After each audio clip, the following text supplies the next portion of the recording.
if their work experience doesn't really relate to that job that they're applying for. The next type I'm going to talk about is a combo. This is where you mix both of them together, so you'll start off with the chronological order of your work experience, and then you'll put your skills and your experiences after that. This is a good way to answer the career gaps that you have or changes in your careers. So chronological is best for those whose work history is closely related to that job, where functional is when you kind of want to highlight your skills and your past work isn't related to what you're applying for. And then a combo is when you have a mix of those skills, relevant skills, and work experience. So let's say you're a recent college grad, or you're re-entering the workforce and you had an internship. You probably want to do chronological. But if you didn't have an internship and your skills outweigh your work experiences, you probably want to do functional. And then if your skills don't outweigh your work experiences, you probably want to do a hybrid just so you have a mix. ATS format, this is important. Don't do PDF files. They're not going to be able to scan that properly. They don't scan like humans do. If you have columns or tables, that might mess things up. Make sure you're spelling out like email, phone, or address because, again, like it's a robot. It's not a human. It's not going to see these errors. If you have an objective statement, you kind of want to get rid of that. No one really likes them anymore. They're outdated. Change it to an executive summary. This is like an elevator pitch for yourself. It's going to show them value. It's going to show that you know your skill sets and your key strengths. Headlines, I don't really see this that often, but I mean, it does catch your eye. Like award-winning sales associate with 7 years experience. You're like, okay, well, let me look at this again. If you're going to do it, put it under your contact info and make sure you capitalize it like it's a headline. So in addition to the caps, never do all caps. I mean, imagine you're looking through a bunch of resumes and it's all in caps or it's too small and you're like, what the heck is this? Like, I don't want to read through this, I'm just going to throw it out. You could have the most impressive resume and they're just not even going to look at it. It's like you're yelling at them. So make your font legible. There are different types of fonts, but you want to keep it in 11 or 12 size font. Serif fonts are good when you're printing out the resume, but if it's electronic, you probably want to stay with the sans serif because it's easier to read and it shows you up there like what's the best font. Don't do Times New Roman. A lot of people think like, okay, this is a great thing, but like it's going to show the employer that you don't know how to make your work stand out. And you guys want to stand out. That's the purpose of this. You want to keep your font consistent, keep the spacing consistent, and if you're going to use bold, underlining, or italics, make sure it's in the proper position, like if it's in a headline or something. These are really fun and creative, but if you're not going to be a graphic designer or an art teacher, probably stray away from this and stay more professional. But if you think it might work out for you, check out the company, know if it might work for them. So next one, this is awesome. I thought it was really cool. The guy pretended to be a Postmates delivery guy because that's what he was applying for. So he delivered a box of donuts. Like, just know your company. It might work for some, but it's not going to work for all. I'm going to talk about some things not to do. Never put your picture in your resume. That's just no-go. Don't do abbreviations. Be specific. If you're going to put a local business, make sure you don't forget to put a description because not everyone's going to know. Don't put irrelevant jobs, personal traits, or interests. No one's going to care. So my personal experience, I'm interning as a recruiter, and this is actually an actual like resume I found on there. I wanted to just, but I couldn't because it was electronic.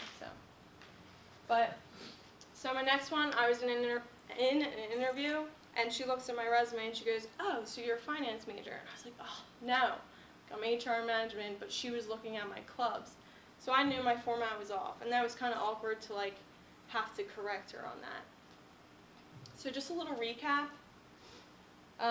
What we talked about was format types, headlines, some fonts, style choices, formatting tips, and my personal experience. So now I'm going to hand it off to Elena, and she's going to talk about resume services.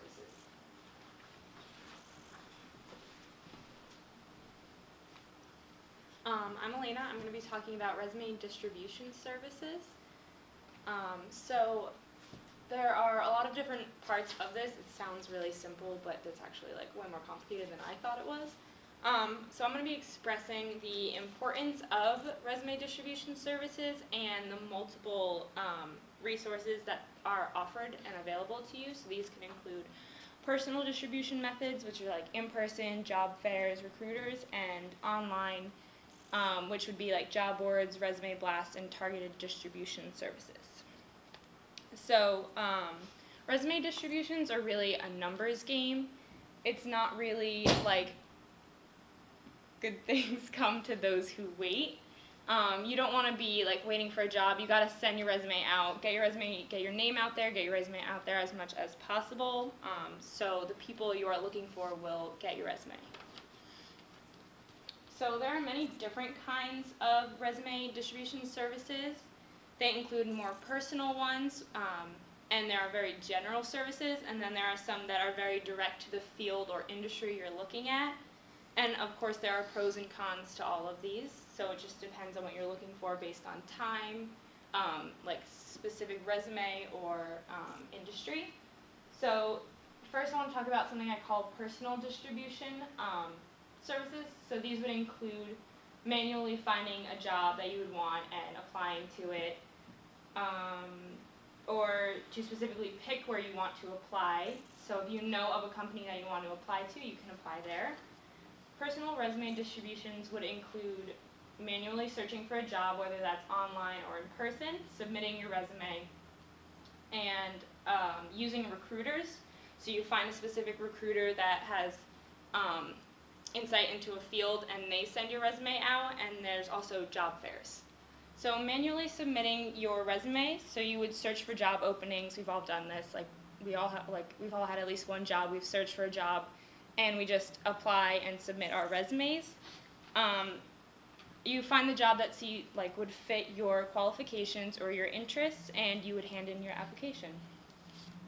This style gives you the freedom of picking your job and company, and it also allows you to specify your resume to the job. So I know we talked about already that you can specify your resume, and the cons of this is that it's really time consuming sometimes if you're not sure what you're looking for, but it can be helpful. Another type is job fairs. So Rowan had the job fair earlier this semester, and they're offered to all students. It allows you to go see a vast majority of different companies, and some companies even offer their own career fairs at the site.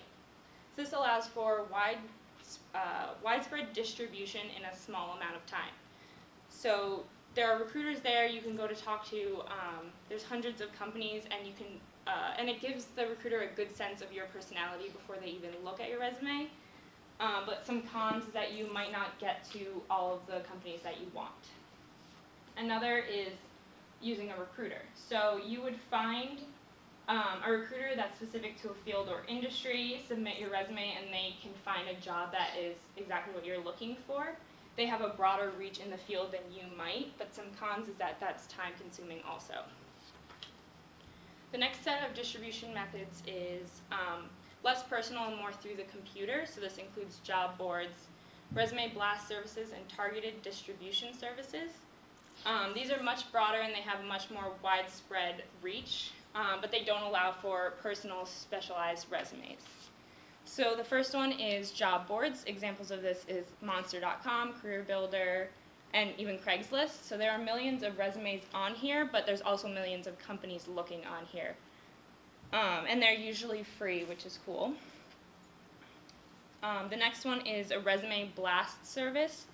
So you submit your resume to a resume distribution service, and they send it out to the companies that they have in their server. With this, it's good because it allows you to get your resume to as many companies as possible, but you don't really have a choice of where your resume is going. So if you want a specialized job, that could help you decide. And the last type is targeted distribution services. So these use the same companies as the resume blast, but you would specify what kind of field or what kind of industry you're looking for. You pay more than the resume blast costs money, but you'd pay more for this one, and it's more specialized. So choosing a method can depend on a lot of factors. It depends on the time you want to spend looking, how targeted you want the search, and do you want it to be more personal, or is over the computer fine with you? So of course there are pros and cons to all of these. So the pros for resume distribution services is that it increases the amount of people that see your resume, and some even offer formatting tips. But some cons would be that you can't customize your resume, and they send a lot of emails to you in spam, and it could be expensive. So some experience, I went to a career fair at Rowan, and I thought it was cool because I was able to meet people in person, talk to people on a more personal level, but I did find myself talking too much to specific people, and I didn't get out there as much as I would have liked. So I thought that was just a good tip for me to remember for next time. Another experience is I put my resume on a job board that I forgot about, and then I kept getting emails from the job board, which is kind of annoying because I don't check my emails like that. And then I would get emails from companies, and I thought that was interesting because I would never thought to reach out to those companies. So it's always good. I wasn't really looking for a job, but it was helpful. So to recap, I talked about the importance of resume distribution and multiple resources and services that are available. These included personal distribution methods and online ones. So when you're when you're distributing your resume, just think if you want to spend time or money. Next is Luke talking about what companies look for in a resume. Hi everyone, like she said, my name is Luke. We'll be talking about what companies look for in a resume. Doug kind of went over the do's and the don'ts of what you should have on those resumes, and I'm going to make sure I tell you guys what the companies are looking for in those specific sections. In this, I'm going to first talk about applicant tracking systems and how large companies use them and how small companies don't use them. I'm going to talk about the criteria coming out of college, just some things that you want to make sure that you have on there that you might not. The next is the importance of your experience, and then a couple other things.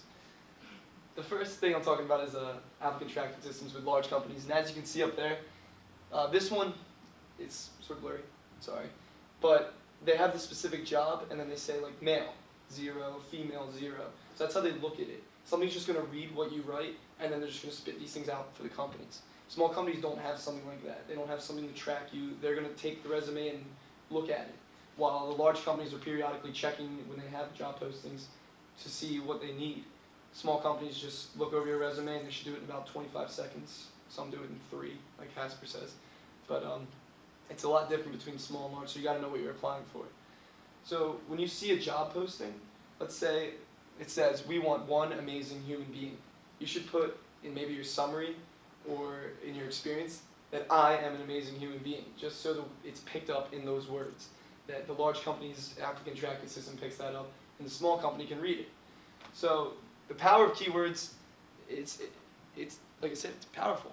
You know, we have those keywords in there, and when the company sees them in their postings, they'll know that you were looking at their posting and that you weren't just sending out one resume to every company, that you modified your resume for that company.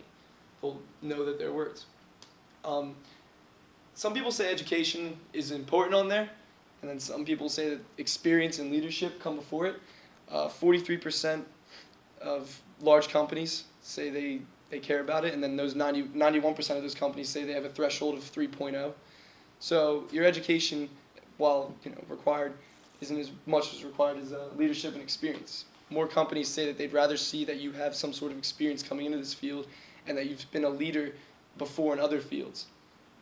So it's more stressed, and you want to make sure that maybe your big words are in that area so they draw their eyes to it. The most recent roles that you have in your experience and your leadership should go at the top, and then the least recent at the bottom, like my diagram says. That just gives them a feel for how you're moving throughout your career and how you're moving throughout your jobs, so they know what roles you're going into and what roles you maybe want to go into. So your overall experience, again, it's kind of like telling them what role